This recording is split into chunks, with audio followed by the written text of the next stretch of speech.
Hi everyone, I'm Upasna, your friendly neighborhood scientist, and this is the second episode of 𝖨etoto𝗎યુ𝖾. Today we are going to be talking about the immune system and immunity boosters. So let's get started. You may remember from my previous video that viruses are like intruders who want to break into your home. Now most of us are not trained in combat to be able to fight off the intruders. Similarly, most cells in our body cannot fight infections alone. Just like we protect ourselves within safe apartment complexes armed by security guards, our body depends on an army of WBCs called the immune system. WBCs, white blood corpuscles or leukocytes, are of different types comparable to troops trained in various modes of combat. They can broadly be classified into phagocytes and lymphocytes. When a pathogen invades the body for the first time, it is like an intruder with a ticking time bomb in one hand and a unique key or passcode in the other. Phagocytes patrol the bloodstream looking for intruders. It derives its name from the Greek term phagos, which means to eat. Phagocytes literally consume the invader in a bid to stop it. By this process, they are able to present the passcode to different types of lymphocytes and alert them about the bomb. In order to prevent the bomb from destroying other cells, killer T cells kill the phagocyte that ingested it. Helper T cells are able to carry the passcode from phagocytes to B cells.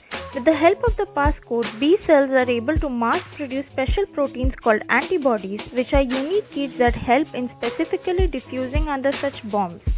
Antibodies, when mass produced, diffuse other bombs and trap the invaders who are eaten by phagocytes. Meanwhile, we develop fevers that prevent the pathogen from replicating, and the cells which die in the process release their contents into the surrounding tissue to cause inflammation, which attracts phagocytes. So as the demand for phagocytes at the site of inflammation increases and as more number of antibodies are required to fight the infection, more WBCs start getting produced in the bone marrow, and that's how the immune response is generated. So by now it's clear that the immune system does not always prevent you from being sick. In fact, you becoming sick is one of the signs that your immune system is functioning properly.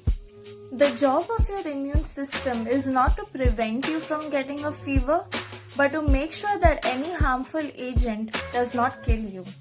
The next time the same kind of pathogen with the exact same antigen infects your body, your B cells will be able to recognize the passcode or the antigen and start producing antibodies almost immediately in response. So this time around, you won't fall sick.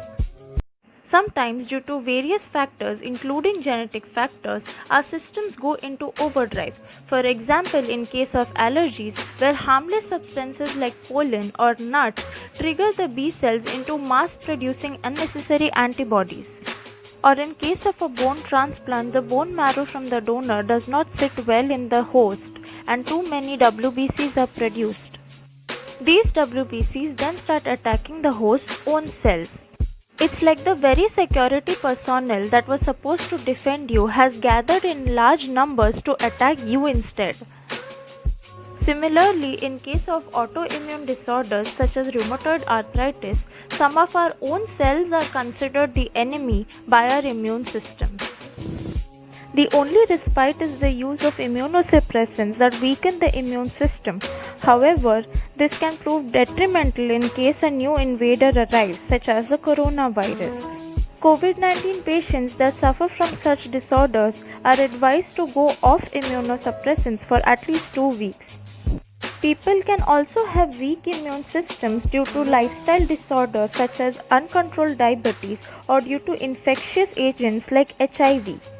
In such patients, cells keep dying and inflammation goes uncontrolled as enough WBCs are not present to take care of the situation.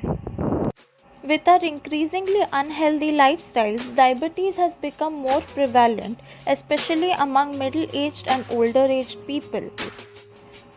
Many of them are worried about contracting the coronavirus and becoming hospitalized due to their weakened immune systems.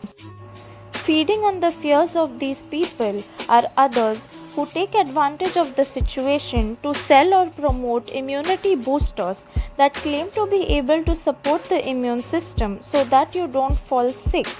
These include recipes for 𝐂𝐲𝐢𝐬, adding turmeric in milk, as well as a certain homeopathic drug that I'll come to later. Ayurvedic and homemade kadhas have clove, ginger, tulsi and other such ingredients that have anti-inflammatory properties and are pain relievers, so they reduce and soothe the symptoms of the disease, making you feel less tired. None of these ingredients have any proven effect on the number of WBCs. Turmeric, another favorite of every Indian mom, has an active ingredient called curcumin, which is an antioxidant as well as anti-inflammatory agent. Antioxidants reduce the harmful version of oxygen molecules called free radicals, which get released when immune cells die in a fight. Some preliminary studies suggest that curcumin can either increase or decrease the number of WBCs in the body depending on its concentration. Even so, as we have never been exposed to the coronavirus before, even with a healthy immune system, we might develop symptoms or fall sick. A homeopathic drug known as arsenicum album 30 has been promoted as an agent that can prevent the infection by COVID-19. There are absolutely no studies that prove this claim.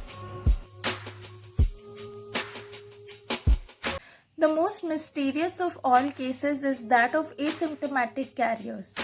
Now, while these people do not exhibit any symptoms, they carry the virus inside their body, and because they don't appear sick, we tend to be a bit careless around them and they tend to be a bit careless around us.